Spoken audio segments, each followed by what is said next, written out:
Okay, well let's open things up here at Ragnarok by rolling that die to see how long it's going to be before reinforcements come on for the Acer. And that is...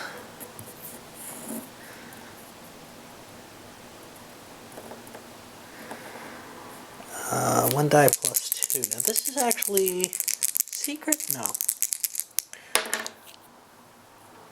Okay, so that's going to be 7 turns before the Acer can come on.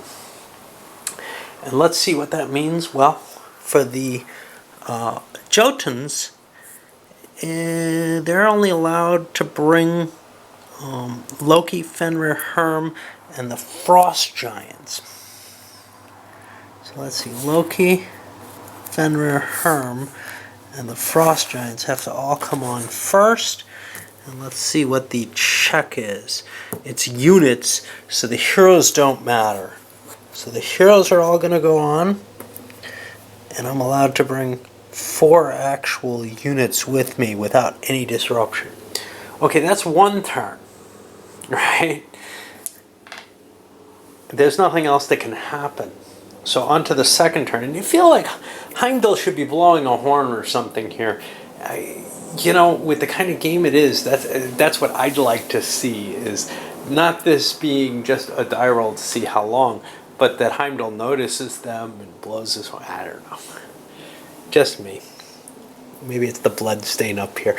Okay. So now we're going to go to the 2nd turn, and I've got to kind of keep track of these because of the situation. And for the 2nd turn, basically these guys just move forward. Alright. And that's 2 complete turns. Now we're on the 3rd turn. We move forward again, and I can bring 4 more Frost Giants on. Doesn't matter how many I got on the whole bridge, just so long as each box. Now I believe I'm allowed to attack. See how this is ordered? Yes. Time-wise I am.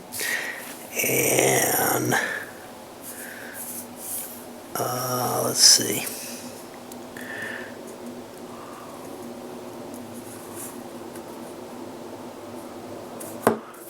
Can be attacked by Jotun counters in the 3rd box. If I attack from the bridge, I can move other stuff during a movement phase, but I didn't get a chance. And I don't really want to do that because I'm not blocked. Alright, so I get to make my attacks. Well, the Frost Giants can't attack. Oh, I guess maybe they can. I'm not sure. An Acer counter may be attacked normally by those on the count or in the 3rd box. If I attack from there, I can move 1 unit and an unlimited number of heroes.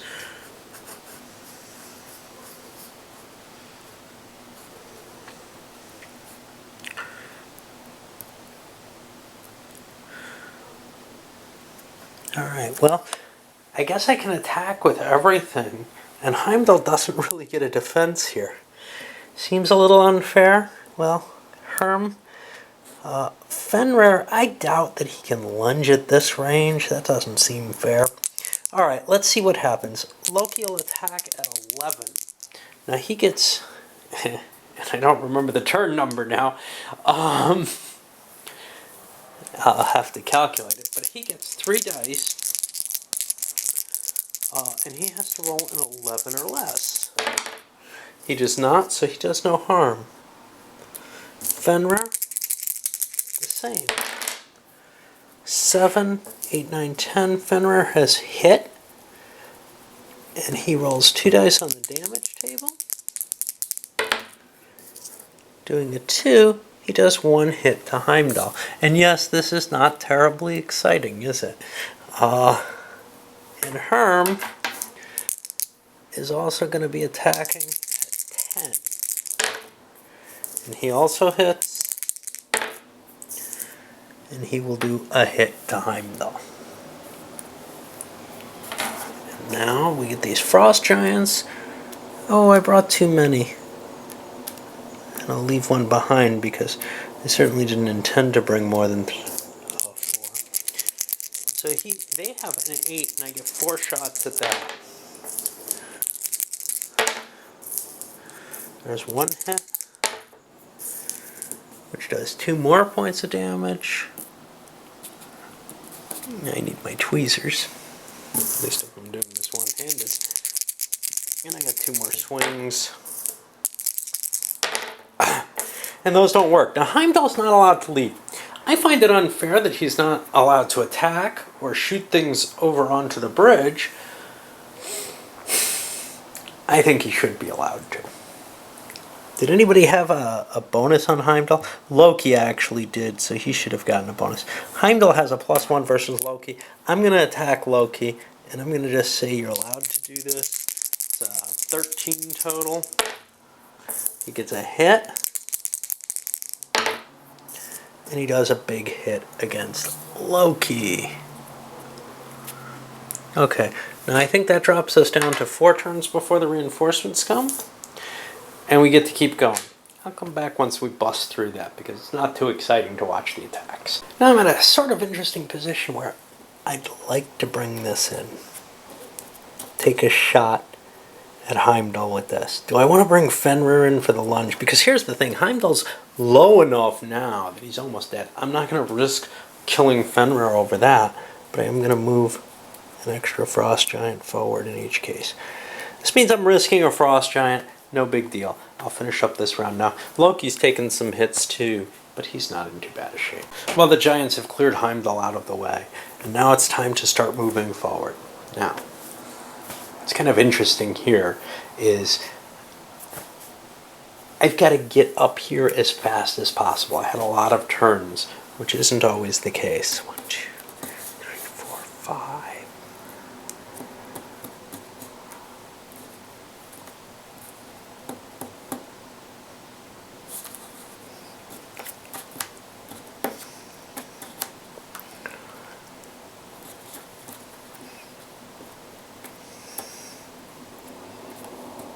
Actually, I get an extra for road movement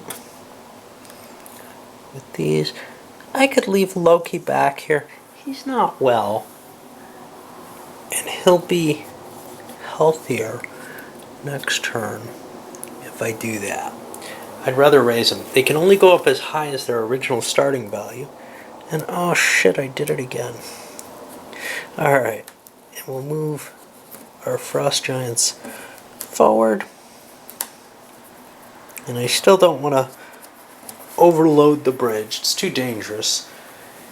And I got a couple more turns that I'm stuck before the Aesir can come on. If you were watching really carefully, you'd notice that as usual I cheated. I had to make up for that. Some of the Giants had moved a little too fast, and I used their defensive rating rather than their movement, and moved them an extra space. That's been fixed.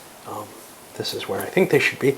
And now we're on our good friends, the Aesir, and they're about to come onto the board. And in order to see our reinforcements, let's take a quick look at how this actually works again. Warriors, we get 1 die -1. So I'm going to get 5 new warriors. Oops.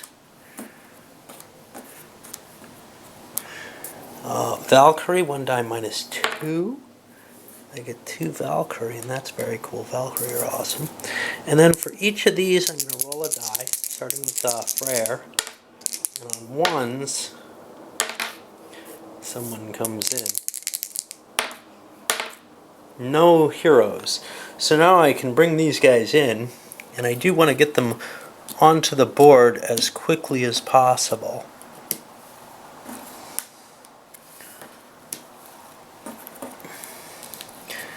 No reason to keep them within the walls. 3, 4. And we fly our Valkyrie, which can be really, really valuable actually, into place. And now we're at the beginning of a new turn. It's going to be the Giants' turn. I'm going to take a little break. And after another turn, we see the Giants pushing forward even further. No reason to bring... I've seen some people throw them in on that last one thinking I'll take chances or whatever. There's really no reason. There's no big advantage. There might be an advantage to getting them spread out more into a line earlier, but it's not that huge. The thing that we're racing for is this river, which is 2 to the attack rating for attacking across. The bridge is 2, so it's a pretty major defensive bonus. And the other side, though, is it's just not that easy. You know, if you try to race people over and you lose the bridge, it's just not worth the chance. The Giants have a fair chance at this game, but they have almost none if they end up losing the bridge with a significant amount of their forces. And you have to throw them over fast, fairly early. The real thing is, how fast can you get Heimdall out of the way, and how big is that die roll? Those are the things that are going to determine whether or not you're going to get a deployment. But it's almost always the case that there's a reasonable number of Aesir that are going to make it to the river before the Giants can. So let's take a peek at what the Giants did. The Fenrir Wolf charged across the river. Now the warrior marches into his space.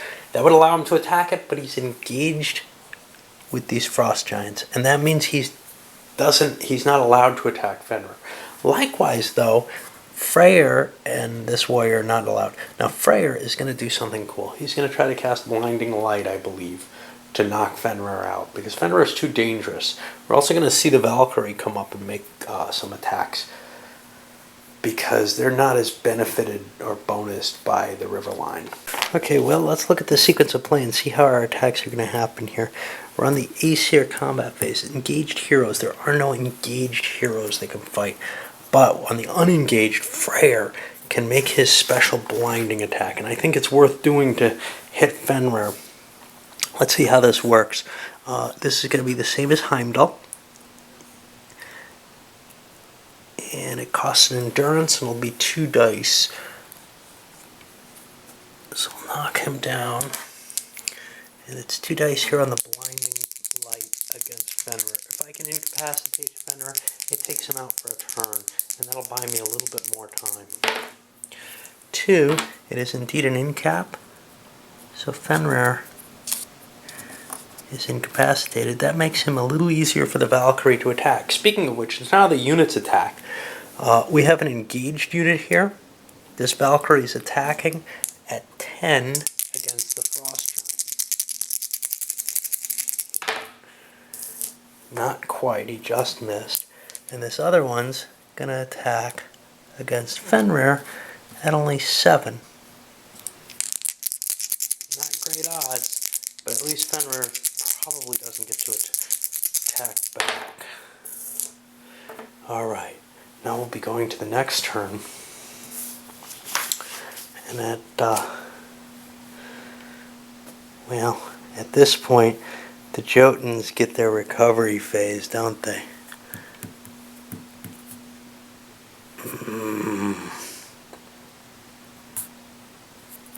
I don't know how you'd get incapacitated in your movement. Blinding Light may just be useless.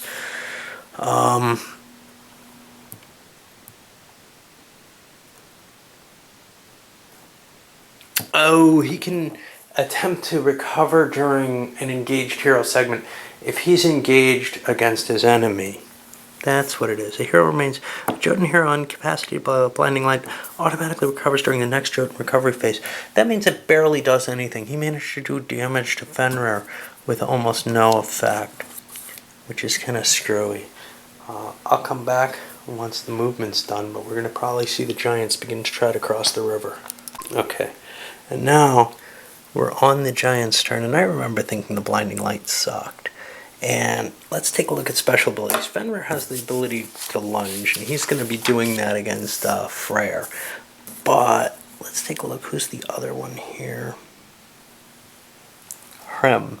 Hrym has no special abilities. Okay. I got to be careful and keep an eye on these. For example, a hero gives units a bonus in combat, which is something to keep an eye on. But engaged hero segment comes first, and Fenrir gets to attack Freyr first. Fenrir has no bonus against him, but he's got a total of 12 plus 2 is 14, which is pretty good to hit. He gets a hit. It's an 11. It's not the bonus number, so he only does a point of damage against Hrym. Freyr. Now we go to the unengaged part, and we have only one leader here, Hrym, who can attack either the warriors or the Valkyrie. Valkyrie are easier to hit, so I'm going to go for them because they're kind of potent. And I got a 13 against them. I do not get the hit. What about units? Units get to go next. I can make an attack here. I've got a 10, and there's no bonus on either side because there's not a leader with the army that's attacking, nor with the one that's defending. So what did I say? 10. He can't attack the Valkyrie, and he misses. And here, we've got a unit attacking the Valkyrie. These others can't attack. They can only attack the Valkyrie if they're in the same space. Again, a weird little situation. And that gives him an 11, and he misses. And now we go over to the Aesir.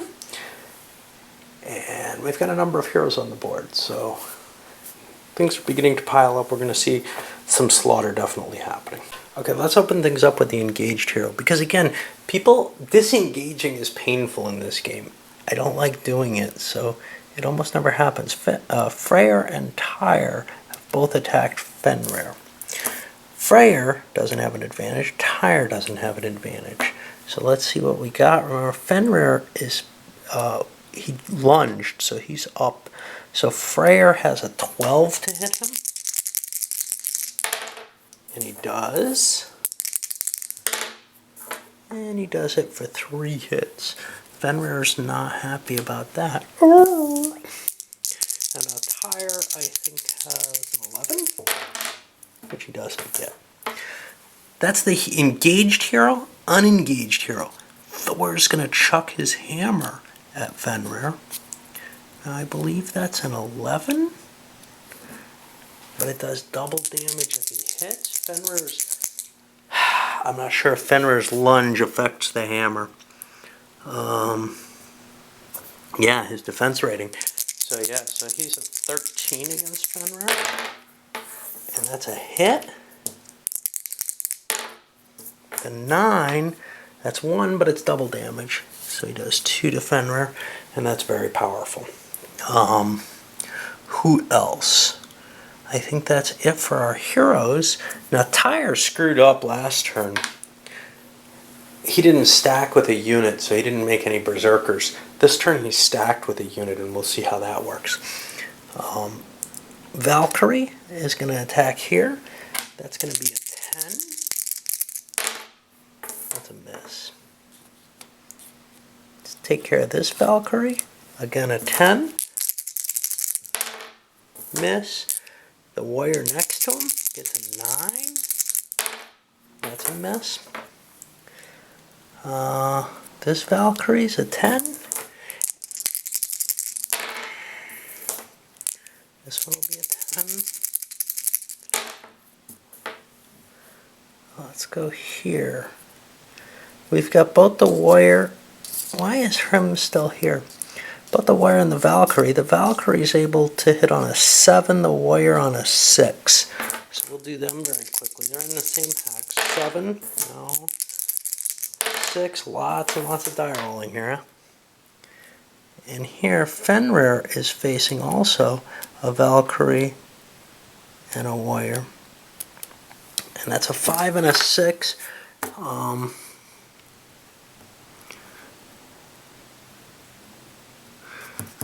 Only Aesir heroes can be lunged at. Now his poor Fenrir is in trouble here. So 6 goes up to an 8. And that's a hit. Doing 1 hit. And the other one will be a 7. Which misses. And I'll load this one up. But I think you've got a pretty good feel for how the game actually goes. It's really a big dice fest rolling on these charts. But, you know, there's a little bit of maneuver around the river. The attitude of the Valkyrie changes things a little bit, too. The fact that they're in the same hex yet attack, whereas other things aren't. And the heroes are. It's just there's a lot of different little, I don't know, twists to this one that make it a little bit different from your common war game and feel actually more tactical than, say, a Napoleonic game using a similar system tends to. Load this one up, come back for the rest of the battle.